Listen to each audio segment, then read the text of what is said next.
Welcome to V3 news లక్ష్యం సమాజహితం నేను JB Ram ముందుగా ముఖ్యాంశాలు మేడారంలో వనదేవతలను దర్శించుకున్న మంత్రి సత్యవతి జాతర ఏర్పాట్లపై అధికారులకు ఆదేశాలు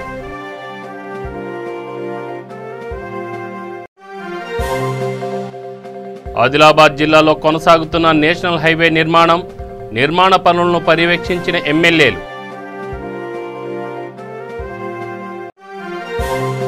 హైదరాబాద్ నగరంలోని బాచుపల్లిలో ఘరానా మోసం ఐపీఎస్ ఆఫీసర్నంటూ 11,50,00,000 దోపిడీ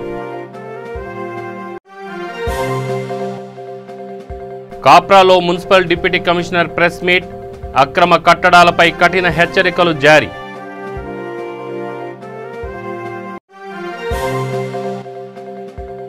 ఉప్పల్లో చాకచక్యంగా వాహనాల చోరీ నిందితుడు అరెస్ట్ వాహనాలు స్వాధీనం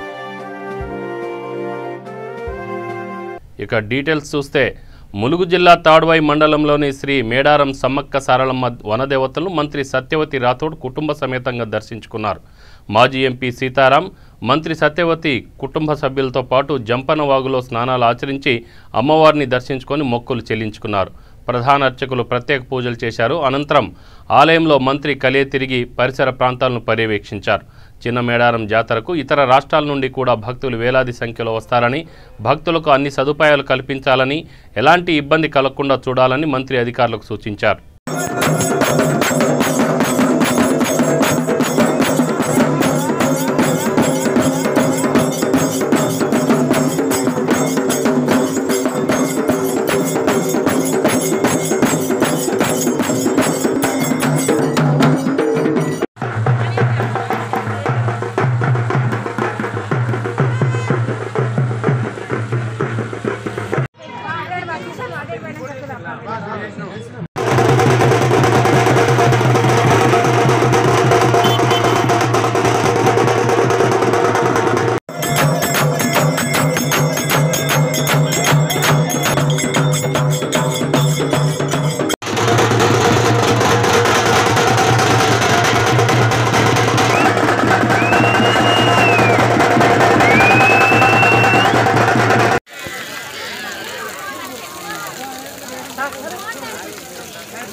ఆదిలాబాద్ జిల్లా కేంద్రంలో నేషనల్ హైవే బైపాస్ రోడ్డు నిర్మాణ పనులు కొనసాగుతున్నాయి.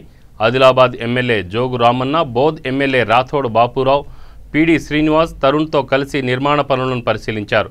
పనులు వేగవంతం చేయాలని సూచించారు.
అక్కడైతే బాగానే ఉంది. 5.5 చేసుకుంటే షోల్డర్ కలిపి 7 మీటర్లు. సో షోల్డర్ అక్కడ వచ్చేస్తుంది, ఇక్కడికి వచ్చేసరికి సో ఇక్కడ మనం ఏం చేయాలని డిసైడ్ చేసుకుంటే దాని ప్రకారం కేవలం పరిచయంతోనే 11.5 కోట్ల రూపాయల సొమ్ము దోపిడీ పోగొట్టుకున్న ఓ వ్యక్తి ఉదంతం బాచుపల్లి పోలీస్ స్టేషన్ పరిధిలో జరిగింది. బాజ్పల్లికి చెందిన వీరారెడ్డికి వాలీబాల్ కోర్టులో విజయ్ కుమార్ రెడ్డి అనే వ్యక్తితో పరిచయం ఏర్పడింది. తనకు కోట్ల రూపాయల ప్రాపర్టీస్ ఉన్నాయని, ఐపీఎస్ ఆఫీసర్గా సెలెక్ట్ అయ్యానని, డెహ్రాడూన్లో శిక్షణ పొందుతున్నానని వీరారెడ్డితో నమ్మబలికాడు. ఈ క్రమంలో విజయ్ కుమార్తో పాటు అతని సహచరి స్మృతి కలిసి వీరారెడ్డిని మోసం చేస్తూ సుమారు 11.5 కోట్ల రూపాయల నగదును తమ ఖాతాలో జమ చేసుకున్నారు. ఈ కుంభకోణానికి విజయ్ కుమార్ రెడ్డి, స్మృతిల బంధువులు మరో 3 సహకరించారు. ఈ కేసులో A1 ముద్దాయిగా ఉన్న విజయ్ కుమార్ రెడ్డి ఉరివేసుకుని ఆత్మహత్య చేసుకున్నాడు. 11.5 కోట్ల రూపాయల కుంభకోణంలో 4 నిందితుల్ని బాచుపల్లి పోలీసులు అరెస్ట్ చేసి రిమాండ్కు తరలించారు.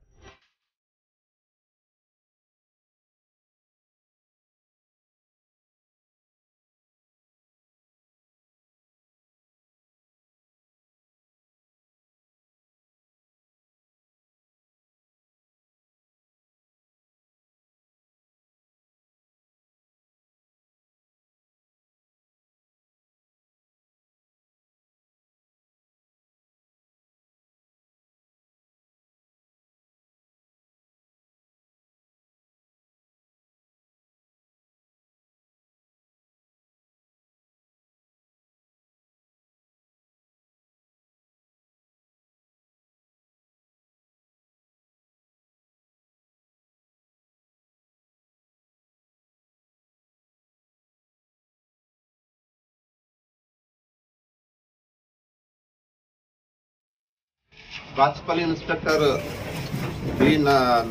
కె నరసింహారెడ్డి ఆధ్వర్యంలో ఎస్ఐ సిబ్బంది, ACP B Surender Kukatpally supervisor పర్యవేక్షణలో ఈ కేసు ఇది information, cheating, forgery, creation of fake and fabricated documents, IPS officer అని చెప్పి పోజ్ చేసుకుంటూ వీరారెడ్డి అనే కాంప్లైంట్ని దాదాపుగా 11 కోట్ల రూపాయల చీటింగ్ చేసిన కేసు విషయంలో ఈ 4 వ్యక్తులని ఈరోజు అరెస్ట్ చేయడం జరిగింది. వివరాల్లోకి వెళ్తే ఈ విజయ్ కుమార్ రెడ్డి అనే అతను నేను ఐపీఎస్ ఆఫీసర్ ట్రైనింగ్లో ఉన్నాను డెహ్రాడూన్లో అని ఈ కాంప్లైంట్ వీరారెడ్డి అనే ఆయన్ని నమ్మించి వాలీబాల్ దగ్గర పరిచయం విషయంలో ఫ్రెండ్షిప్ చేసుకుంటూ తద్వారా ఈ మొత్తము ఈ ఆదరు రాఘవరెడ్డి, వాళ్ళ కజిన్ సంబంధించిన నాగళ్ళ రణధీర్ రెడ్డి, అంకిరెడ్డి, అదేవిధంగా రామకృష్ణారెడ్డి వీళ్ళందరూ కలిసి 2017 నుంచి డిసెంబర్ 1,50,00,000 పెట్టి ఈ పటాన్చెరు ఏపీఆర్ విల్లా దగ్గర 1,50,00,000 పెట్టి ఒక విల్లా కొనటం జరుగుతుంది ఈ పేరు మీద. దానికి గాను 70 లక్షలు పేమెంట్ చేసినారు. తర్వాత ఈమెని శంషాబాద్లో ఉన్న నోవా హోటల్లో ఈమె బర్త్డే పార్టీకి అని తీసుకెళ్ళి అక్కడ ఈమె 2 పిల్లలు, ఈమె చనిపోయిన విజయ్ కుమార్ రెడ్డి అంతా ఉండి పర్ డే ఒక రూమ్కి 1,00,000 రూపాయలు చొప్పున పేమెంట్ చేసి 40 days ఉంటారు అక్కడ. 40 lakhs పేమెంట్ చేసినారు దాదాపుగా. అక్కడ ఒక BMW కారు కూడా పెడతారు అక్కడ. కారు పెట్టి దీన్ని ఆ విధంగా లావిష్ అంటే విలాసవంతమైన జీవితం గడపాలని చెప్పి ఈమెకి ఫస్ట్ పెళ్ళైన దగ్గర నుంచి ఇదైన తర్వాత ఈమెకి ఏంటంటే రిచ్గా బతకాలని ఒక ఆశ, కోరిక. దానికి తగ్గట్టుగా ఇదంతా వాడుకొని ఈ విధంగా విజయ్ కుమార్ రెడ్డిని కూడా వాడుకొని వాళ్ళ ఫాదర్ని, తండ్రిని చెప్పించుకొని వాళ్ళ కజిన్స్ని A2, A3, A4 ఇప్పుడు మొత్తం 4 అరెస్ట్ చేసిన దాంట్లోనే చెప్పుకుంటూ వాళ్ళు ఇచ్చేస్తారు. ఈ మిగతా దాంట్లో 3 BMW కారు కొన్నారు వీళ్ళు. ఈ 3 BMW కార్లో ఒక కారు 1,80,00,000, ఇంకొక కారు 1,30,00,000, ఇంకొక బండి 70 lakhs. టోటల్గా 3,80,00,000 ఇక్కడ బండ్ల కొనటానికే పోయినాయి. మళ్ళీ ఇంకొకటి లాస్ట్ మేడ్చల్ జిల్లా కాప్రా జీహెచ్ఎంసీ కార్యాలయంలో డిప్యూటీ కమిషనర్ ప్రెస్ మీట్ ఏర్పాటు చేశారు. కాప్రా మున్సిపాలిటీ పరిధిలో నిబంధనలకు విరుద్ధంగా బహుళ అంతస్తులు భవనాలు, సెల్లార్లు నిర్మిస్తే కఠిన చర్యలు తీసుకుంటామని, దీనిపై ప్రత్యేక బృందం విచారణ చేస్తున్నట్టు కమిషనర్ తెలిపారు. నిబంధనలు ఉల్లంఘిస్తే ఎలాంటి నోటీసులు జారీ చేయకుండానే ప్రత్యేక బృందాలు చర్యలు తీసుకుంటారని పేర్కొన్నారు. అక్రమ కట్టడాలపై కఠిన చర్యలు తీసుకుంటామని హెచ్చరించారు. అదేవిధంగా ఇంటి నిర్మాణానికి అనుమతి కోసం రాష్ట్ర ప్రభుత్వం ప్రారంభించిన బీపాస్ వెబ్సైట్లో వివరాలు పొందుపరిచి పర్మిషన్ తీసుకోవాలని సూచించారు.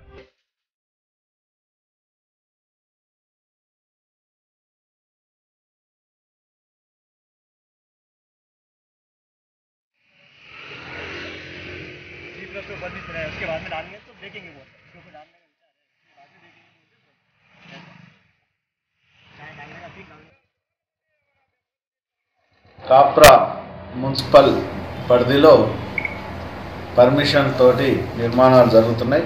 అక్కడక్కడ పర్మిషన్ మించి కొన్ని చోట్ల పర్మిషన్ లేకుండా కన్స్ట్రక్షన్ చేస్తారు అనేది మీ ద్వారా మాకు నోటీసులు వచ్చింది. అట్నే విధంగా మా సిబ్బంది కూడా వాటిని ట్రేస్ అవుట్ చేసి ఎప్పటికప్పుడు తొలగించడం జరుగుతుంది. ఒక 2 days కింద కూడా స్పెషల్ డ్రైవ్ల అక్రమ కట్టడాల మీద చర్య తీసుకోవడం జరిగింది. ఇప్పుడు కూడా రాష్ట్ర ముఖ్యమంత్రి గారు, రాష్ట్ర ప్రభుత్వం నూతనంగా చేసిన చట్టం ప్రకారం టీఎస్ బీపాస్ ద్వారా అనుమతులు ఇవ్వడం జరుగుతుంది. ఎక్కడన్నా అనుమతులకు మించి నిర్మాణం చేసినా, అనుమతి లేకుండా నిర్మాణం చేసినా చర్యలు తీసుకోవడానికి జోనల్ ఆఫీస్ లెవెల్లో ఒక టాస్క్ ఫోర్స్ కమిటీ కూడా ఏర్పాటు చేయడం జరిగింది. రాష్ట్ర స్థాయిలో ఫిబ్రవరి 18వ తారీఖు నుంచి ఈ టాస్క్ ఫోర్సు పనిచేయడం జరుగుతుంది. వాటి సహకారం కూడా తీసుకొని టౌన్ ప్లానింగ్ సిబ్బంది ద్వారా ఎక్కడ అక్రమ నిర్మాణం చేసినా వాటి మీద చర్య తీసుకోవడం జరుగుతుందని తెలియజేస్తున్నాం. Deputy commissioner Kapra circle GHMC. ఇప్పుడు బీపాస్ ద్వారా ఎన్ని అంతస్తుల వరకు పర్మిషన్ ఇవ్వడం జరుగుతుంది సార్? టీఎస్ బీపాస్ ద్వారా ఇక్కడ సర్కిల్ లెవెల్ అయితే G+3 వరకు అనుమతి ఉంటుంది. అంత మించిన భవనాలకు జోనల్ ఆఫీస్ ద్వారా పర్మిషన్ ఇవ్వడం జరుగుతుంది. ఓకే, పద్మశాలి టౌన్షిప్లో G+3కి పైన ఇస్తున్నారు కదా సార్ ఎక్స్ట్రా ఫ్లోర్స్, దాని మీద ఏం చర్యలు తీసుకుంటారు? వాటికి నోటీసులు ఇచ్చాము. టైము ఉంటుంది వాటికి. First notice, second notice, third notice అని ఉంటుంది. ఆ నోటీసు పీరియడ్ ముగిసగానే చర్య తీసుకోవడం జరుగుతుంది. ఇంతకుముందుకు పోలీసు సిబ్బందికి లెటర్ పెట్టినాను అన్నారు సార్, అది ఫోర్స్ గురించి. అది రాలేదు, మేము అందుకే డెమాలిషన్ చేయడం కుదరలేదని కొంత. ఉప్పల్ పోలీస్ స్టేషన్ పరిధిలో 2-wheeler, 4-wheeler చోరీలకు పాల్పడుతున్న పాత నేరస్తుడు మహమ్మద్ ఇలియాస్ను పోలీసులు అరెస్ట్ చేశారు. అతని వద్ద నుండి ఒక కారు, మోటార్ సైకిల్ను పాన్ షాప్లో దొంగిలించిన సొత్తు స్వాధీనం చేసుకున్నట్లు ఏసీపీ ఎన్ శ్యాంప్రసాదరావు తెలిపారు. ఉప్పల్లో అర్ధరాత్రి ఇంటి ముందు పార్క్ చేసిన కారు ఎవరో దొంగిలించారని ఓ బాధితుడు ఫిర్యాదు చేశాడు. ఈ మేరకు రంగంలోకి దిగిన పోలీసులు దాదాపు 50 సీసీ కెమెరాలను పరిశీలించి పాత నేరస్తుడు మహమ్మద్ని అదుపులోకి తీసుకొని విచారించారు. విచారణలో వాహనాలు చోరీ చేసినట్లు ఒప్పుకున్నాడు. ఇతనిపై గతంలో 7 కేసులు ఉన్నట్లు ఏసీపీ శ్యాంప్రసాదరావు తెలిపారు. ఆదివారం 22 నాడు మధ్యరాత్రి ఒక కంప్లైంట్ వచ్చింది. మారుతి 800 AP 07C4181 కారు దొంగతనమైంది. ఇది క్రైమ్ నెంబర్ 161/21లో క్రైమ్ రిజిస్టర్ చేసినాము. దాని తర్వాత మా క్రైమ్ టీమ్ నరసింహరావు గారి అడిషనల్ ఇన్స్పెక్టర్ గారు, కోచే ఐఎస్ఐ గారు, వాళ్ళ crime team, CCS Malkajgiri Ravibabu inspector గారు, వాళ్ళ టీం అందరు కలిసి మొత్తం సిడిఆర్లు వెరిఫికేషన్, కార్ ట్రాక్ ఎట్లయితే రాత్రిపూట ఎవరైతే తీసుకుపోయారో సీసీ కెమెరాలతోని ఐడెంటిఫై చేశారు. దీంట్లో చే నంబర్ అంబర్పేట వరకు కారు పోయినట్టు మేము గుర్తించినాం. Different about 50 to 60 CC cameras footages చూసుకుంటా చే నంబర్ అంబర్పేట వరకు ట్రాక్ చేసినాము. దాని తర్వాత ఫుటేజ్లో ఆ చుట్టుపక్కలనే ఇట్లా ఒక పాత అఫెండర్ మొహమ్మద్ ఇలియాస్ 23 years అదే వీధిలో ఉంటాడని తెలుసుకొని ఇన్ఫర్మేషన్ మీద నిన్న 23/2 నాడు మా వాళ్ళు క్రైమ్ టీము ఆయనని అదుపులో తీసుకుని అలాంగ్ విత్ కార్ ఏదైతే దొంగతనమైందో దాంతో కూడా తీసుకొచ్చి పోలీస్ స్టేషన్ తీసి ఇంటర్వ్యూషన్ చేస్తే ఇంకా దీనికి కాకుండా ఈ కారు దొంగతనం చేయకుండా ఆయన ఇంకొక వెహికల్ కూడా 2-wheeler వెహికల్ ఒకటి దొంగతనం చేశాడు. ఒక పాన్ డబ్బా HB నైట్ లాక్ బ్రేక్ చేసి సొత్తు దొంగతనం చేశారు. దీంట్లో ఇవన్నీ ప్రాపర్టీ అంతా రికవర్ అయింది. జనగామ జిల్లాలో దేశవ్యాప్తంగా పెరిగిన డీజిల్ పెట్రోల్ ధరలకు వ్యతిరేకంగా DTF ఆధ్వర్యంలో నిరసన చేపట్టారు. జనగామ DTF అధ్యక్షుడు రామరెడ్డి మాట్లాడుతూ డీజిల్, పెట్రోల్, నిత్యావసర సరుకులపై ధరలు పెంచడంతో సామాన్య ప్రజలు తీవ్ర ఇబ్బందులు పడుతున్నారని అన్నారు. కేంద్రంలో బీజేపీ, రాష్ట్రంలో TRS తమ ప్రభుత్వాన్ని నడపడం కోసం పెట్రోల్, డీజిల్పై ఆధారపడ్డారని విమర్శించారు. కేంద్ర రాష్ట్ర ప్రభుత్వాలు వెంటనే ధరలు తగ్గించాలని కోరారు. నా పేరు గోవిందరావు, DTF జనగామ జిల్లా శాఖ ప్రధాన కార్యదర్శి. పెట్రోల్, డీజిల్ ధరలను తగ్గించాలని రాష్ట్ర వ్యాప్తంగా DTF తీసుకున్న నిర్ణయంలో భాగంగా ఈరోజు జనగామ జిల్లా కేంద్రంలో నిరసన కార్యక్రమాన్ని చేపట్టడం జరుగుతూ ఉంది. కేంద్ర రాష్ట్ర ప్రభుత్వాలు పెట్రోల్, డీజిల్ను ఎక్సైజ్ పన్నులు విధించడం ద్వారా అధిక ఆదాయాన్ని ఇచ్చే వనరుగా భావిస్తూ ఉన్నారు. పెట్రోల్, డీజిల్ ధరలు పెంచడం వల్ల సామాన్య ప్రజలు చాలా సమస్యలు ఎదుర్కొంటూ ఉన్నారు. కాబట్టి వెంటనే పెట్రోల్, డీజిల్ ధరను తగ్గించాలని కేంద్ర రాష్ట్ర ప్రభుత్వాలను డిమాండ్ చేస్తూ ఉన్నాం. మహబూబ్ నగర్ జిల్లా జడ్చర్ల మండలంలో జర్నలిస్టులు స్వర్గీయ LV సుబ్బారావు, వట్టెం ఆనందుల సంస్మరణ సభ నిర్వహించారు. ఈ కార్యక్రమానికి ముఖ్య అతిథిగా జడ్చర్ల ఎమ్మెల్యే లక్ష్మారెడ్డి హాజరై వారి చిత్రపటాలకు పూలమాలలు వేసి ఘనంగా నివాళులర్పించారు. అనంతరం ఎమ్మెల్యే మాట్లాడుతూ సుబ్బారావు, ఆనందులు తమ కలంతో సమాజానికి ఎంతో సేవ చేశారని కొనియాడారు. ప్రభుత్వం తరఫున కుటుంబాలను ఆదుకుంటామని హామీ ఇచ్చారు. సమాజంలో జర్నలిస్టులకు ఎంతో ప్రాధాన్యత ఉందని ఎమ్మెల్యే లక్ష్మారెడ్డి అభిప్రాయపడ్డారు.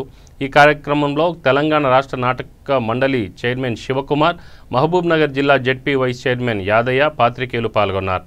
వారి కుటుంబానికి ప్రభుత్వం తరఫున వచ్చేటువంటి సంక్షేమ పథకాల రూపంలో కూడా సహాయం చేయాలని జర్నలిస్ట్ జేఏసీ గౌరవాధ్యక్షులు శ్రీ బాద్మి రవిశంకర్ గారిని కోరుతూ ఆ కార్యక్రమానికి ప్రజాప్రతినిధుల సహకారం, వివిధ పార్టీల సహకారం ఉంటుందని ఈ సందర్భంగా అనేక దినపత్రికల్లో వారి ప్రస్థానం కొనసాగింది. వారు మన మధ్య లేకపోవడం చాలా బాధాకరం. అలాంటి వారి గురించి సోదర జర్నలిస్టులు అందరూ చేసినటువంటి ఏర్పాటు కార్యక్రమానికి చేసినటువంటి గౌరవ ఎమ్మెల్యే లక్ష్మారెడ్డి గారికి, తెలంగాణ నాటక అకాడమీ చైర్మన్ శ్రీ బాద్మి శివకుమార్ గారికి ఉపయోగపడే విధంగా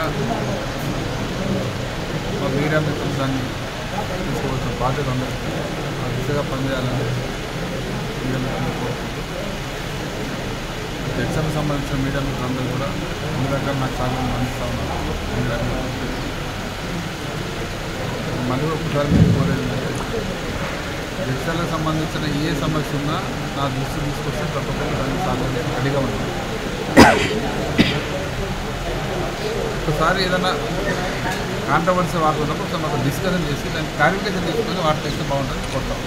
రాజన్న సిరిసిల్ల జిల్లా రుద్రంగి మండల కేంద్రంలో నూతనంగా ఏర్పాటు చేసిన క్షౌరశాలను కాంగ్రెస్ సీనియర్ నాయకులు, వేములవాడ దేవస్థానం మాజీ చైర్మన్ ఆది శ్రీనివాస్ ప్రారంభించారు.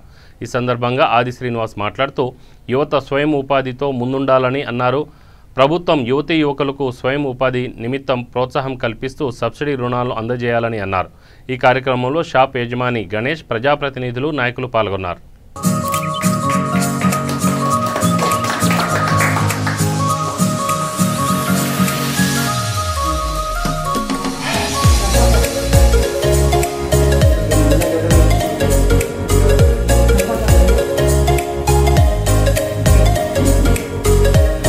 కొమరం భీం ఆసిఫాబాద్ జిల్లా కేంద్రంలో న్యాయవాదులు వామన్ రావు దంపతుల హత్యను నిరసిస్తూ ఆసిఫాబాద్ బార్ అసోసియేషన్ ఆధ్వర్యంలో న్యాయవాదులు, MRPS, MSC నాయకులు ర్యాలీ నిర్వహించారు. రాష్ట్రంలో హత్య రాజకీయాలు కొనసాగుతున్నాయని, ప్రాణాలు అరచేతిలో పెట్టుకొని బ్రతకాల్సిన పరిస్థితి ఏర్పడిందని న్యాయవాదులు, MRPS నాయకులు విమర్శలు చేశారు. న్యాయవాద దంపతుల కేసులో దుండగులను వెంటనే ఉరితీయాలని డిమాండ్ చేశారు.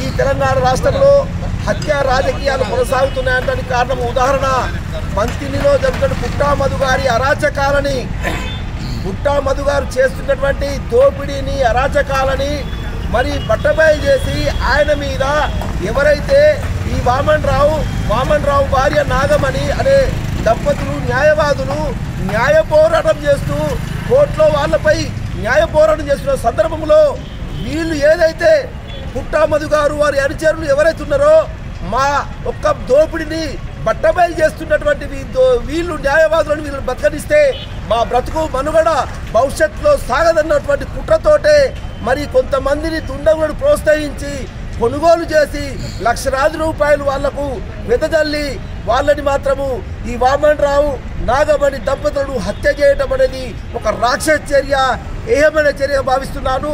తెలంగాణ రాష్ట్రంలో రక్షణ ప్రజలకు లేదటానికి ఇది ఉదాహరణ. ఇలాంటి సంఘటనలు జరగకుండా ఉండాలంటే న్యాయవాదులకు రక్షణ చట్టము అవసరము. అడ్వకేట్స్ ప్రొటెక్షన్ యాక్ట్ అనేది సెంట్రల్ గవర్నమెంట్ లేదా స్టేట్ గవర్నమెంట్ ప్రొటెక్షన్ యాక్ట్ ఏర్పాటు చేయాలి. లేని పక్షంలో ఇలాంటి సంఘటనలు పునరావృతం అయ్యే అవకాశాలు ఉన్నాయి. కాబట్టి ఈరోజు అదేవిధంగా రాజకీయ పార్టీలు, ప్రజా సంఘాలు, కుల సంఘాలు కూడా ఈ న్యాయవాదుల హత్య మీద స్పందించాల్సిన అవసరం ఎంతైనా ఉంది. పార్టీలకు అతీతంగా మహిళా సంఘాలు, ఒక మహిళ చనిపోతే ఇంతవరకు ఉద్యమాలు చేయకపోవడం ఏంటిది? మరి ప్రభుత్వానికి భయపడా మరి ఈ రకంగా ఉంటే మానవత్వం అనేది కనబడదు. ఆ రోజు హత్య జరిగిన రోజు కూడా 2 బస్సులు పక్కకున్నాయి. కనీసం మొత్తుకున్నా కూడా అది కొంత హత్య ప్రొటెక్షన్ అయ్యేది. కానీ మానవత్వం పోయి సెల్లతోటి వీడియోలు తీయడము, వాళ్ళకు క్వశ్చన్స్ చేయడం జరుగుతుంది తప్ప ఈ మానవత్వం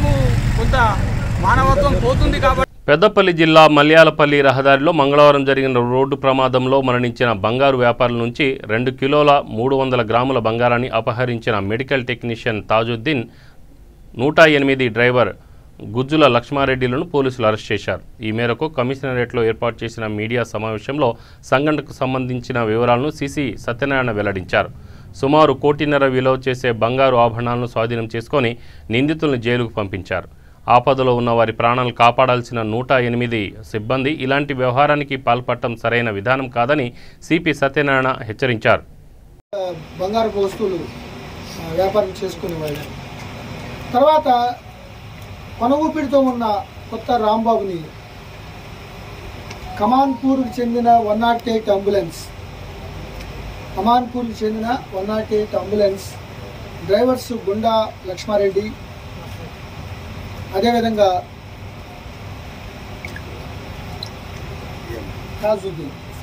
తాజుద్దీన్ అంటే ఎమర్జెన్సీ మెడికల్ టెక్నీషియన్ అంటారన్నమాట. సో ఆయన తాజుద్దీన్ ప్లస్ డ్రైవర్ లక్ష్మారెడ్డి వీళ్ళు కొత్త రాంబాబుని కొన ఊపిరిలో ఉన్న అతన్ని తీసుకుని వెళ్ళడం జరిగింది. సో దారిలోనే చనిపోవడం జరిగింది అతను. అయితే వీళ్ళు అత్యాశకు పోయి ఏదైతే ప్రాణాలు కాపాడాల్సిన వాళ్ళు అంబులెన్స్ డ్రైవర్ అండ్ టెక్నీషియన్ వాళ్ళ యొక్క స్వార్థ చింతనతో, ఒక దురాశ ప్రేరేపితంతో ఆ యొక్క 2 కేజీల 300 గ్రాముల్ని వాళ్ళు దాన్ని తీసుకుని ఎక్కడో దాచేయడం జరిగింది. సబ్సిక్వెంట్గా అతను చనిపోవడం జరిగింది. తర్వాత 3వ ఇష్యూ, ఎవరైతే సీరియస్ ఇంజరీస్తో ఉన్న డ్రైవర్ సంతోష్ కేజీల 300 గ్రాములు కేసుకు సంబంధించిన ప్రాపర్టీ కాబట్టి దీనికి సంబంధించిన వారిని అరెస్ట్ చేసి రిమాండ్ పంపించడం జరుగుతుంది. తదుపరి చర్యలు తీసుకోవడం జరుగుతుంది.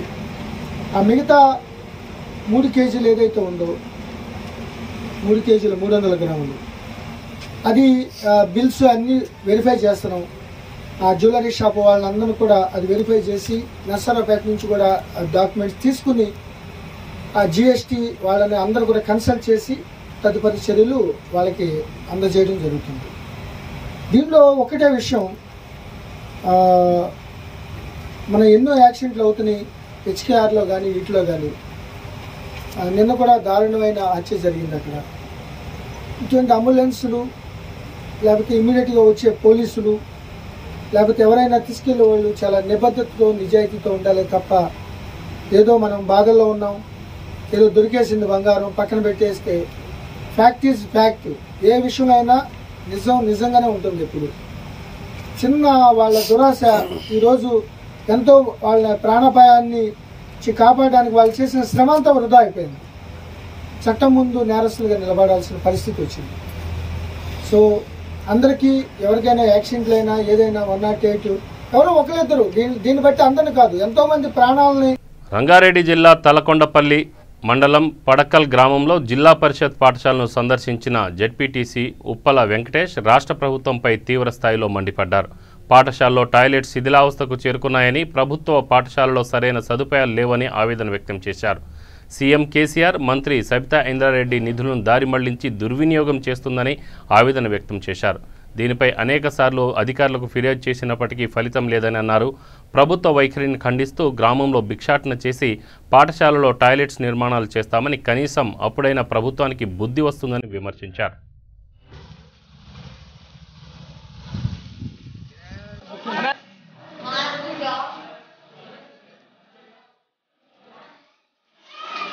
బులెటిన్ ముగించే ముందు ముఖ్యాంశాలు మరొకసారి.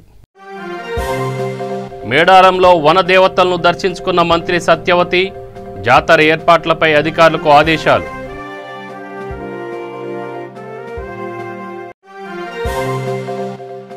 ఆదిలాబాద్ జిల్లాలో కొనసాగుతున్న నేషనల్ హైవే నిర్మాణ పనులను పర్యవేక్షించిన ఎమ్మెల్యేలు.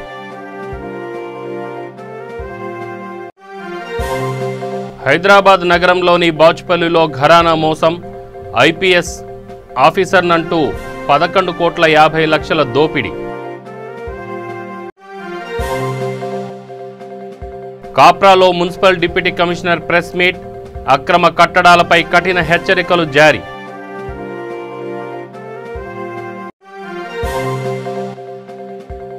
ఉప్పల్లో చాకచక్యంగా వాహనాల చోరీ, నిందితుడు అరెస్ట్, వాహనాలు స్వాధీనం. ఇవి బులెటిన్ వివరాలు. Stay tune. V3 న్యూస్, లక్ష్యం సమాజహితం. నమస్కారం.